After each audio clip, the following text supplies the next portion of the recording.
दोस्तों नमस्कार, आप सभी का स्वागत है आज की इस वीडियो में। तो ये पेडागोजी की सीरीज में यहाँ पे एक छोटा सा वीडियो आपके लिए रहेगा जिसमें हम बात करेंगे पोर्टफोलियो की। संचयी अभिलेख क्या होता है, एनेक्डोटल रिकॉर्ड क्या होता है, रेटिंग स्किल क्या होती है। पोर्टफोलियो का एग्जाम्पल देकर के आपको इसके साथ साथ कम से कम आपके लिए 7 से 8 प्रश्न कराए जाएंगे ताकि आप समझ पाएं कि ये आखिर टॉपिक से प्रश्न कैसे घुमा फिरा करके आपसे पूछा जा सकता है। लैंग्वेज में ये प्रश्न 2 नंबर का आ सकता है, पेपर 1 पेपर 2 अगर आप दोनों की तैयारी कर रहे हैं तो ये आपके लिए 3 से 4 नंबर है। क्योंकि देखिए लैंग्वेज 1 में भी ये क्वेश्चन आता है, लैंग्वेज 2 में भी ये क्वेश्चन आता है, चाहे आपकी इंग्लिश हो संस्कृत हो। बट आपको ध्यान रखना है कि आखिर इससे प्रश्न पूछा कैसे जाएगा। इसके लिए हमने पूरा प्रीवियस ईयर खंगाल लिया है कि किस प्रकार के प्रश्न अभी तक पूछे गए हैं और आगे कैसे प्रश्न पूछे जा सकते हैं। सीटेट 2019 में 2018 में भी एक प्रश्न आया था। तो इस वीडियो को शुरुआत से अंत तक देखिएगा। चैनल पे पहली बार आए हैं सब्सक्राइब कर लें, बेल आइकन को ऑन कर लें। पिछली क्लासेस के लिंक कमेंट बॉक्स में मिल जाएंगे। तो चलिए शुरू करते हैं।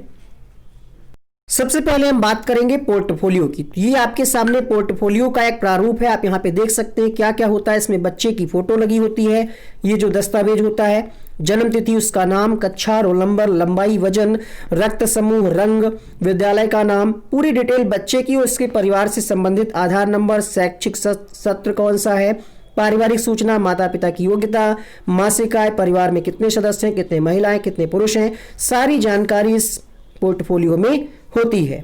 ठीक है, अगर हम किताबी भाषा में आपको बताएं इसमें तो इसमें व्यक्तिगत जानकारी, पारिवारिक जानकारी, शैक्षणिक जानकारी, सांस्कृतिक और खेलकूद की जानकारी, सह शैक्षणिक मतलब कुछ एक्टिविटी जो कराई जाती है उसकी जानकारी, और बालक की विशिष्ट योग्यता क्या है, उसकी विशिष्ट उपलब्धि क्या है, उसकी जानकारी इस पोर्टफोलियो में होती है। क्लियर हुई ये बात?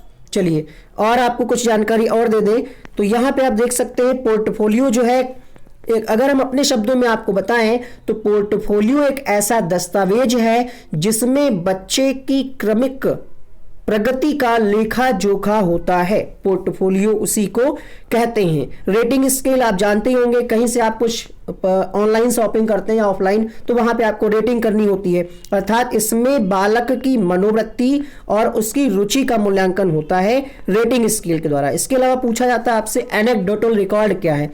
तो इसमें जो है क्या अंतर होता है एनेक्डोटल रिकॉर्ड में, इसमें बच्चे से संबंधित उसके व्यवहार की घटनाओं का मूल्यांकन किया जाता है। व्यवहार का मतलब यह है जैसे बच्चा किसी की हेल्प कर रहा है या किसी चोरी कर रहा है, किसी के बैग में से टिफिन चुरा रहा है, इस प्रकार की जो एक्टिविटी होती है उसको इसके अंतर्गत रखा जाता है। और ये एक बच्चे का मतलब पूरा जब तक वो विद्यालय में रहेगा एक ही होता है। पोर्टफोलियो जो है बदलता रहता है, मतलब ईयर वाइज होता है पोर्टफोलियो। ठीक है, तो इतना सा अंतर है। संचयी अभिलेख क्या है? तो विद्यालय में प्रत्येक बालक का एक संचयी अभिलेख होता है जो मूल्यांकन में सहायता करता है। अब इससे संबंधित जो इंपॉर्टेंट क्वेश्चंस हैं वो आप देख सकते हैं, बाकी आपने यहां पे देख ही लिया है कि पोर्टफोलियो में होता क्या है। पोर्टफोलियो एक ऐसा दस्तावेज है जिसमें बच्चों से संबंधित कई विवरण दिए होते हैं। बच्चे का स्वास्थ्य, माता पिता के स्वास्थ्य की जानकारी, कितने बच्चे हैं, कितने महिलाएं, कितने पुरुष, ये सब जानकारी होती है पोर्टफोलियो में। पहला प्रश्न है बच्चों की भाषा संबंधी क्रमिक प्रगति का लेखा जोखा रखना किससे संबंधित है? तो क्रमिक कह रहा है यहाँ पे, क्रमिक लेखा जोखा किसमें होता है? पोर्टफोलियो में। तो इसका पहला ऑप्शन सही होगा। कक्षा 4 की एक शिक्षिका शिक्षार्थियों से कहती है कि वे अपने कार्य पत्रक, अवलोकन रिपोर्ट और सत्र में एकत्रित की गई जानकारी को एक फोल्डर में डाल दें। इन फोल्डरों को क्या कहते हैं? पोर्टफोलियो, दत्त कार्य, परियोजना कार्य या फिर घटना वृत्तांत अभिलेख। घटना वृत्तांत वही होता है जिसमें जैसे आप कहीं गए, वहां पे कोई अगर घटना घटित हुई है उसको अगर आप कहीं रिकॉर्ड में अपने डेटा में रख रहे हैं वो होता है घटना वृत्तांत। दत्त कार्य मतलब होता है असाइनमेंट जो आपको दिया जाता है, अपने डीएलएड बीएड किया होगा, बहुत सारे असाइनमेंट बनाए होंगे। प्रोजेक्ट वर्क आप जानते ही हैं, तो यहाँ पे इसका आंसर क्या जाएगा? पहला ऑप्शन। अगला प्रश्न देखिए, रीमा ने तीसरी कक्षा में पढ़ने वाली रिक्तिका की भाषा क्षमता, भाषा निष्पंदन संबंधी क्रमिक प्रगति का ब्यौरा उसके अभिभावकों को दिया। रीमा ने डैश आधार पर यह जानकारी दी। तो क्रमिक प्रगति की जब बात आ जाए आपको ये शब्द को पकड़ना है। क्रमिक प्रगति का ब्यौरा जो है कहां से मिलेगा? ये पोर्टफोलियो से मिलेगा। प्रश्न संख्या 4, प्राथमिक स्तर पर बच्चों की भाषा के आकलन में आप सर्वाधिक महत्व किसको देंगे? तो सर्वाधिक महत्व किसको देंगे आप? जांच सूची, लिखित परीक्षा, प्रश्नावली। पोर्टफोलियो को ज्यादा महत्व देंगे क्योंकि यहाँ पे एक क्रम से बच्चे की प्रगति की जानकारी मिल जाएगी। बच्चों के संज्ञानात्मक विकास का आकलन करने में सर्वाधिक उपयोगी क्या है? दत्त कार्य, विभिन्न प्रतियोगिताओं का आयोजन, पोर्टफोलियो विधि, घटनावृत्त।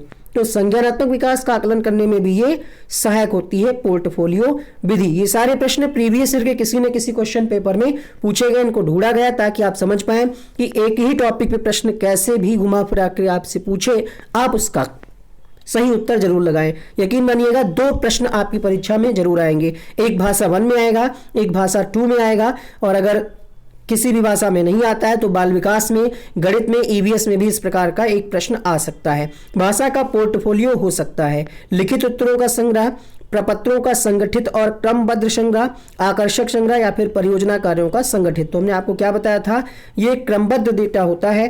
तो यहां पे प्रश्न संख्या 6 आंसर होगा ऑप्शन नंबर 2।